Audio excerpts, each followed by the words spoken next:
तो hello guys, स्वागत है आप सभी का हमारे यूट्यूब चैनल में। जैसा कि पिछली बार आप सभी को याद होगा, हमने सोल प्रोप्राइटरशिप खत्म कर दिया था। इसी के साथ बढ़ते हैं नेक्स्ट टॉपिक की ओर, जिसका नाम है पार्टनरशिप। चलिए शुरू करते हैं।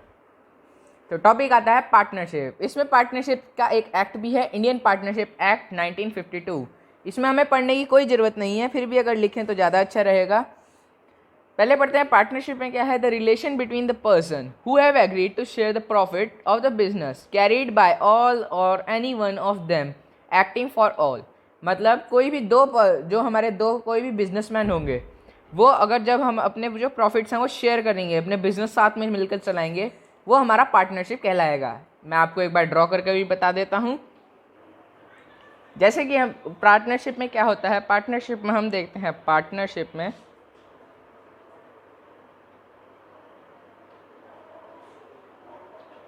पार्टनरशिप में जब दो लोग कंबाइन होकर एक बिजनेस चलाएंगे तो जितना भी वो प्रॉफिट होगा वो उन दोनों को शेयर करना पड़ेगा। ये हमारी पार्टनरशिप कहलाती है। आगे बढ़ते हैं। इस पार्टनरशिप में क्या है, बढ़ते हैं पार्टनरशिप की फीचर्स की ओर। सबसे पहला फीचर है फॉर्मेशन। जो हमारी फॉर्मेशन होगी पार्टनरशिप में वो एग्रीमेंट से होगी।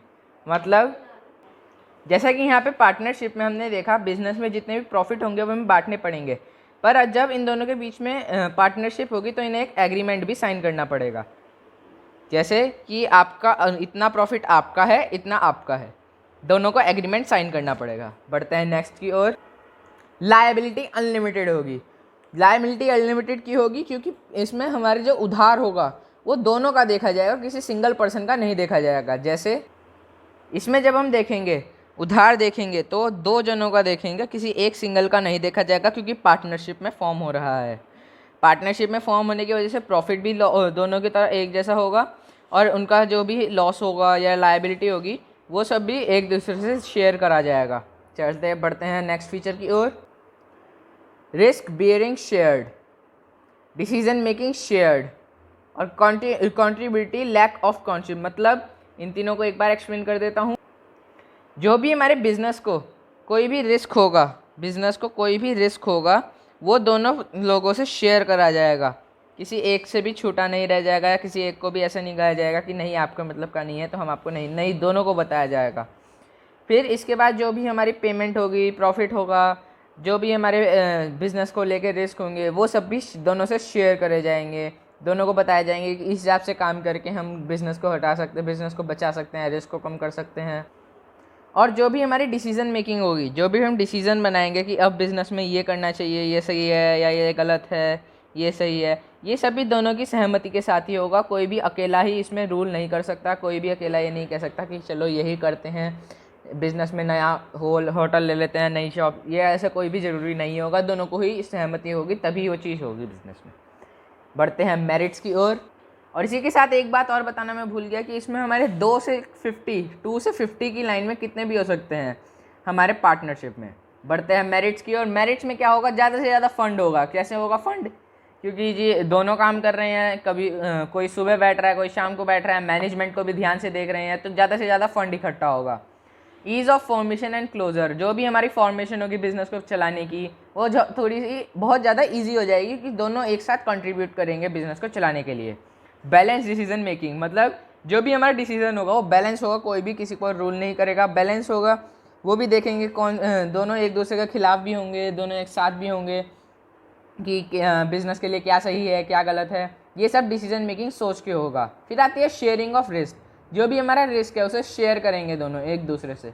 रिस्क शेयर कैसे करेंगे कि मेरे को 10,000 रुपये भरने हैं, 5,000 आप दे दो, 5,000 आप दे दो। बिज़नेस के उससे बिज़नेस को 10,000 रुपये भरने हैं तो 5,000 दोनों देंगे, 10,000 उन्हें भरने हैं, तो जो भी बिज़नेस का रिस्क होगा वो शेयर हो जाएगा। जैसे मैंने मेरिट्स की बात करी, दोनों की जो भी रिस्क होगा, दोनों को कोई भी प्रॉफिट होगा, कोई भी लॉस होगा, दोनों में बढ़ जाएगा। हर चीज़ जो भी बिज़नेस में होगी पार्टनरशिप में, सब चीज़ वो बढ़ जाएगी। कोई भी एक सिंगल नहीं चलाएगा, दोनों चलाएंगे। इसी के साथ बढ़ते हैं डीमेरिट्स की। और डीमेरिट्स में क्या आएगा, पॉसिबिलिटी ऑफ कॉन्फ्लिक्ट। मतलब बहुत ज़्यादा झगड़ा हो सकता है, झगड़ा फसाद कुछ भी हो सकता है, क्योंकि कभी हो सकता है किसी का डिसीजन लगे कि ये गलत है, कभी हो सकता है किसी का ये गलत है।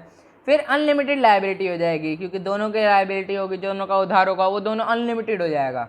फिर लिमिटेड रिसोर्सेज हो जाएंगे क्योंकि दोनों को सिंपली सेम रिसोर्सेज मिलेंगे, कोई भी अलग अलग नहीं मिलेगा। फिर लैक ऑफ कॉन्टिन्यूटी, मतलब उनकी जो भी बाइंडिंग होगी, जो उनका साथ होगा वो भी कम होगा क्योंकि फिर उन जो पॉसिबिलिटी ऑफ कॉन्फ्लिक्ट्स की वजह से उनकी जो भी बाइंडिंगनेस है वो सब कम हो जाएगी।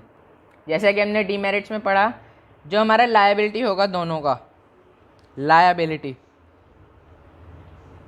वो दोनों का कंबाइन होकर देखा जाएगा और फिर देखा जाएगा कि बिज़नेस में से हम कितने को कम कर सकते हैं और कितने को मेंटेन करना पड़ेगा या सहना पड़ेगा, वो सब देखा जाएगा बिज़नेस में। ये सब बातें भी देखी जाएंगी। अब पार्टनरशिप भी कई तरह की हैं, उसकी मैंने एक टेबल बनाई है, चलिए उसे पढ़ते हैं। पार्टनरशिप दो तरह की हैं, on the basis of duration, on the basis of liability, मतलब जो भी ड्यूरेशन टाइम पीरियड या लायबिलिटी उधार। सबसे पहले ड्यूरेशन की ओर बढ़ते हैं। तो ड्यूरेशन में क्या है, पार्टनरशिप एट विल, मतलब जब तक आप बिजनेस को पैसे दे रहे हैं, बिजनेस की मदद कर रहे हैं, तब तक आप उसके पार्टनर हैं। जहां आपने मदद करना छोड़ दी, आप पार्टनरशिप से हट गए।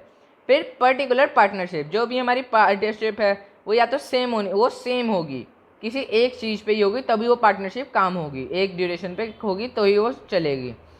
बढ़ते हैं लायबिलिटी की ओर। तो लिमिटेड लायबिलिटी, मतलब जैसे आपने सुना होगा बाहर के देशों के होटल्स में जब कोई पैसे नहीं चुका पाता तो आपने टीवी शोज़ में भी देखा होगा, उससे बर्तन धुलवा देते हैं, तो लिमिटेड लायबिलिटी होती कि थी उनका उधार है, वो उधार हटाने के लिए हम उनसे बर्तन धुलवा रहे हैं, हमें पैसे नहीं देने पड़ेंगे बर्तन धुलवाने के। दूसरा है जनरल पार्टनरशिप, मतलब जो लायबिलिटी है वो भी ख़त्म कर रहे हैं और साथ साथ आपको प्रॉफिट मिल रहा है तो आप वो भी कमा रहे हो। इसी के साथ दोस्तों हमारा ये भी ख़त्म होता है। चलिए बढ़ते हैं नेक्स्ट टॉपिक की ओर,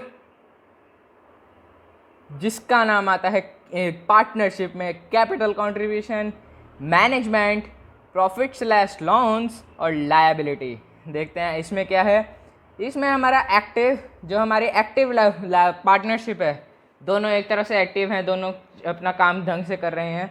उसमें जो हमारा कैपिटल कंट्रीब्यूशन है वो भी सही चलेगा क्योंकि दोनों का काम ढंग से हो रहा है, दोनों अपना काम सही से कर रहे हैं, तो कैपिटल कंट्रीब्यूशन भी होगा जी। मैनेजमेंट भी अच्छे से होगा कि कभी शाम को हम जा रहे हैं, कभी वो कर रहे हैं, तो मैनेजमेंट भी अच्छे से होगा। प्रॉफिट और लोन्स भी होंगे, जो भी प्रॉफिट्स हो गए वो हमें ज़्यादा से ज़्यादा मिलेगा क्योंकि मैनेजमेंट अच्छा होगा, फंडिंग अच्छी हो जाएगी, लोन्स कम लेने पड़ेंगे। लेकिन लायबिलिटी बढ़ जाएगी कि कभी उसको उधार दे दिया, कभी उसको उधार दे दिया, इस सब में लायबिलिटी बढ़ जाएगी। फिर आता है स्लीपिंग।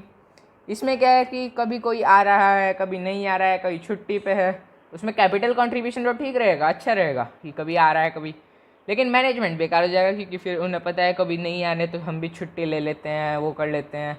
प्रॉफिट और लोन्स भी अच्छे रहेंगे लेकिन लोन्स भी कभी कभी लेने पड़ सकते हैं, और लायबिलिटी तो होगी अनलिमिटेड। बढ़ते हैं नेक्स्ट। तो नेक्स्ट का नाम आता है सीक्रेट। सीक्रेट में क्या आता है, इसमें हमारी जो कैपिटल कंट्रीब्यूशन होगी वो सही रहेगी कि कभी वो भी छुप के चले गए, चुप के काम कर रहे हैं। मैनेजमेंट भी अच्छा रहेगा क्योंकि उन्हें भी पता रहेगा कभी भी आ सकते हैं जी सेठ जी।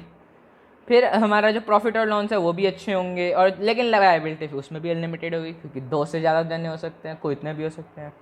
अगर हम अब तीनों लास्ट के तीनों की एक साथ बात करें, nominal partner, partner by stock और पार्टनर बाय होल्डिंग आउट, इसमें हमारी तीनों में कैपिटल कंट्रीब्यूशन लो होगी क्योंकि जो भी हमारे पार्टनर्स इसमें होंगे या तो लेज़ी होंगे या वो बाहर काम कर रहे हैं या हमारे पार्टनरशिप में आ ही नहीं रहे, कोई काम ही नहीं करवा रहे, तो कैपिटल कंट्रीब्यूशन नील होगा।